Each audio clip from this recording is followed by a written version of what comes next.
1800s, Omaha, Nebraska was a booming western city that was soon to become #1 in the world in livestock meat production. In the early 1900s, nearly 80% of Omaha's population of an estimated 125,000 people had livestock-related jobs. These workers were primarily of European descent, and from 1910 to 1919, their participation in labor strikes and the First World War left many vacancies at the meat packaging plants. To fill the void, company owners vigorously recruited blacks in the southern states. There were ads in papers in Omaha and throughout the South that beckoned blacks to come north to better wages and living conditions. The wages that blacks were paid at the Omaha plants were lower than white workers, but it was significantly more money than they could earn in the South. Hundreds of blacks began to replace white plant workers, and by 1915, a burgeoning black community was established near the meat packaging plants in South Omaha and the near north side of the city. A new African American newspaper called the Monitor began circulation in the summer of 1915. The Monitor was published weekly with news stories, columns, and advertising that was vital to establishing a strong sense of community among blacks in Omaha. By 1920, over 10,000 African Americans were living in Omaha.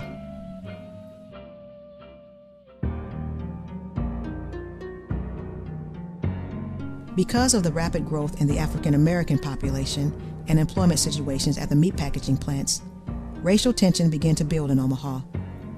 This tension culminated in the summer of 1919, when one plant worker in particular met a horrible fate. This was the period of red hot summer. This was the period whereby that what it is, you'd already had riots in St. Louis, other places, and now you're having them in Omaha. What happened was they had a woman say that she had been molested or had been sexually abused by a black man, and that's all that needed to be said. On September 25, 1919, Agnes Lobeck identified 40-year-old Will Brown as the man who attacked her. Brown was then arrested and taken to the Douglas County Courthouse. Before Brown was even identified, a civic storm was already brewing in Omaha due to a series of inflammatory stories published in the Omaha Bee and struggles for political power between racketeer Thomas Dennison and Omaha's mayor Edward Smith. What's interesting is that the mayor attempted to keep them from taking Will Brown out of jail, and he suffered from an inch of his life being taken from him. And that was really the intent from the very beginning, to really kill him, as well as to bring about the racial tension even more so. On the evening of September 28, 1919, a crowd of an estimated 5,000 to 10,000 people gathered outside the Douglas County Courthouse and demanded that Brown be handed over to them. Inside the courthouse, a frightened judge and other prisoners sent a note down to the crowd, saying that they would surrender Brown. The bloodthirsty crowd could not wait and rushed into the courthouse to seize Brown. Once in the hands of the crowd, Brown was beaten, hung from a lamppost, and shot more than 100 times.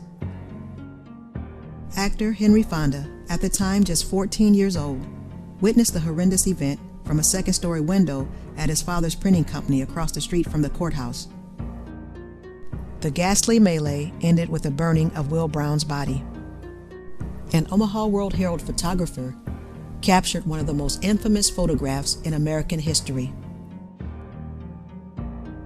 After the riot, federal troops were called in, and for 2 days, Omaha was under martial law. Even though over 100 people were arrested in connection with the riot and the murder of Will Brown, no one was charged. For Omaha's black community, an editorial picture published in the Monitor spoke volumes. Will Brown was buried in 1919 in an unmarked grave in Powder's Field at Forest Lawn Cemetery in Omaha.